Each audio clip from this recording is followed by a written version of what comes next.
কুরবানিকে আল্লাহ তাআলার আদেশে আগুন পুড়াই ফেলবে। কিন্তু বর্তমান যুগে এই নিয়ম আল্লাহ তাআলা চালু রাখেননি। হয়তোবা এই নিয়ম চালু থাকলে আমাদের সমাজের, আমাদের দেশের কত মানুষ লজ্জিত হতো যে ছাগল দিয়ে অথবা গরু দিয়ে অথবা মহিষ বা উট দিয়ে কুরবানি করছে, তার ওই কুরবানির পশু কিনতে গিয়ে সুদের টাকা, ঘুষের টাকা, অবৈধ উপার্জিত টাকা দিয়ে কুরবানির পশু কেনার কারণে তার কুরবানি কবুল হচ্ছে না। যখন আসমান থেকে আগুন আসার নিয়ম জারি থাকতো, যদি এখনো জারি থাকতো, তাহলে অসংখ্য মানুষ সমাজে অপমানিত হতো। কারণ সেই পশুটা কিনা হয়েছে ঘুষের টাকা দিয়ে, আসমান থেকে আগুন আসছে না, তার কুরবানি কবুল হলো না। সমাজের মানুষ সকলেই জেনে গেল, তার সম্মান, তার ইজ্জত নষ্ট হয়ে গেল। এজন্য আল্লাহ তাআলা এই নিয়ম রাখেননি দয়া করে। সাথে সাথে আল্লাহ তাআলা আমাদের উপর এই দয়াও করেছেন যে কুরবানির পশু জবাই করার পরে তার গোশতকেও আল্লাহ তাআলা আমাদের জন্য হালাল করে দিয়েছে। আগুন দিয়ে পুড়াই ফেললে তার খাওয়ার অস্তিত্বই তো থাকতো না, গোশতও পাওয়া যেত না। তবে আল্লাহ তাআলা আমাদের জন্য গোশতকে হালাল করে দিলেন, আগুনের এই নিয়মকে বন্ধ করে দিলেন। এর অর্থ এই নয় যে আমরা হারাম, ঘুষ, সুদের টাকা দিয়ে আমরা পশুকে ক্রয় করে কুরবানি দেব, এর অনুমতি কিন্তু আল্লাহ তাআলা দেননি। এজন্য কুরবানি করতে হবে বিশুদ্ধ টাকা, হালাল উপার্জিত টাকা দ্বারা, এবং অন্তরে তাকওয়া থাকা দরকার।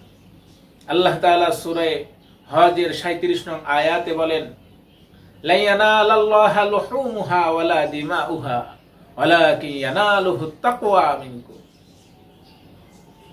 আল্লাহ তাআলার কাছে লা ইয়ানালাল্লাহা লুহুমুহা, কুরবানির গোশত, কুরবানির পশুর ওই গোশত পৌঁছে না। ওয়ালা দিমাউহা, তার রক্তগুলো আল্লাহর কাছে পৌঁছে না। ওয়ালাকিন ইয়ানালুহুত তাকওয়া মিনকুম, কিন্তু কুরবানি দাতার অন্তরের যে তাকওয়া, সেটা আল্লাহ তাআলার কাছে পৌঁছায়। এজন্য তাকওয়া থাকা দরকার।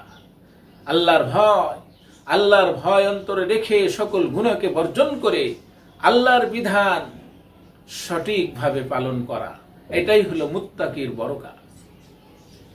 যদি মুত্তাকি হয়ে যায়, মুত্তাকির সম্মান আল্লাহ তাআলার কাছে অনেক বেশি।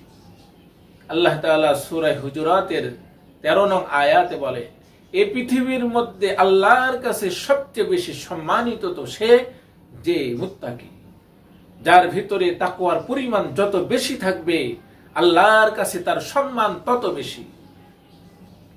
ইন্না আকরামাকুম ইনদাল্লাহি আতকাকুম, নিশ্চয়ই তোমাদের মধ্যে আল্লাহর কাছে বেশি সম্মানিত সে যার কাছে বেশি তাকওয়া। বিশ্বনবী মুহাম্মদ সাল্লাল্লাহু আলাইহি ওয়াসাল্লামকে প্রশ্ন করা হয়েছে, সুইলা রাসূলুল্লাহ সাল্লাল্লাহু আলাইহি ওয়াসাল্লাম আইয়ুন নাসি আকরাম, মানুষের মধ্যে সবচেয়ে সম্মানিত কে? বল, আল্লাহ রাসূল উত্তরে বললেন, আকরামুহুম ইনদাল্লাহি আতকাহুম, মানুষের মধ্যে সবচেয়ে বেশি সম্মানিত আল্লাহর কাছে সে যার অন্তরে তাকওয়া বেশি। তাকওয়ার দ্বারা মানুষ সম্মানিত হয়। এই পৃথিবীর নিয়ম যদিও যার টাকা যত বেশি তার সম্মান বেশি, কিন্তু আল্লাহ তাআলার কাছে যার তাকওয়া বেশি তার সম্মান বেশি। তাকওয়া যার অন্তরে আছে সে সবচেয়ে বড় সফলতা অর্জনকারী।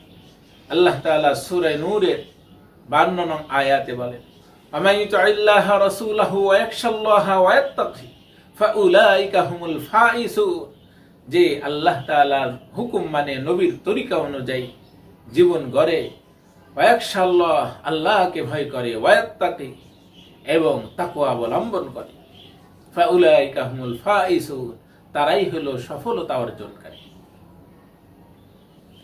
আল্লাহ তাআলা সূরা তাওবার 111 নং আয়াতে বলেন, ইয়া আইয়ুহাল্লাযীনা আমানতাকুল্লাহ ওয়া কুনু মা'আস সাদিকিন, হে ঈমানদার তোমরা আল্লাহকে ভয় করো এবং সাদিকিনদের সাথে থাকো। 10 জন সত্যবাদীর সাথে যদি একজন মিথ্যুক চলতে থাকে, আস্তে আস্তে একদিন তার ভিতরে সত্য কথার স্বভাব অন্তরে জাগ্রত হবে, একদিন সেও সত্যবাদী হবে। তো 11 জনের একজন অসত্যবাদী থাকলেও এক সময় দেখা যাবে সেও 11তম সত্যবাদী হয়ে গেছে। এজন্য নেককারদের সাথে থাকা, মুত্তাকিদের পাশে থাকতে থাকতে এক সময় তাকওয়া অর্জন হয়ে যাবে। আল্লাহর শান অনুযায়ী ভয় করা। আল্লাহ তাআলা সূরা আলে ইমরানে বলেছেন, ইয়া আইয়ুহাল্লাযীনা আমানুত্তাকুল্লাহা হাক্কা তুকাতিহ, হে ঈমানদার তোমরা আল্লাহকে ভয় করার মতো ভয় করো। এজন্য তাকওয়া থাকা, তাকওয়া কুরবানি কবুল হওয়ার জন্য জরুরি একটা বিষয়। শুধু কুরবানি না, সকল নেক আমল তাকওয়া থাকলে সেই আমলগুলো সঠিকভাবে করা সহজ হয়। আল্লাহ তাআলা সেই আমলগুলোকে কবুল করেন। যেমন সূরা আহজাবের মধ্যে আল্লাহ তাআলা বলেছেন, ইয়া আইয়ুহাল্লাযীনা আমানুত্তাকুল্লাহ ওয়া কুনু কাওলান সাদীদা, হে ঈমানদার ইত্তাকুল্লাহ, আল্লাহকে ভয় করো, ওয়া কুলু কাওলান সাদীদা, এবং সত্য কথা বলো, ইসলিহ লাকুম আমালাকুম, তাহলে আল্লাহ তোমার আমলগুলোকে সংশোধন করে দিবে, সংশোধিত আমল হিসাবে আল্লাহ কবুল করবে।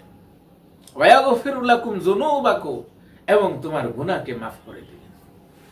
আমাইতুল্লাহ ওয়া রাসূলা, যে ব্যক্তি আল্লাহ রাসূলের অনুগত্য করবে, ফাকাদ ফাযা ফাওজান আযীমা, সে সবচেয়ে বড় সফলতা অর্জনকারী হবে।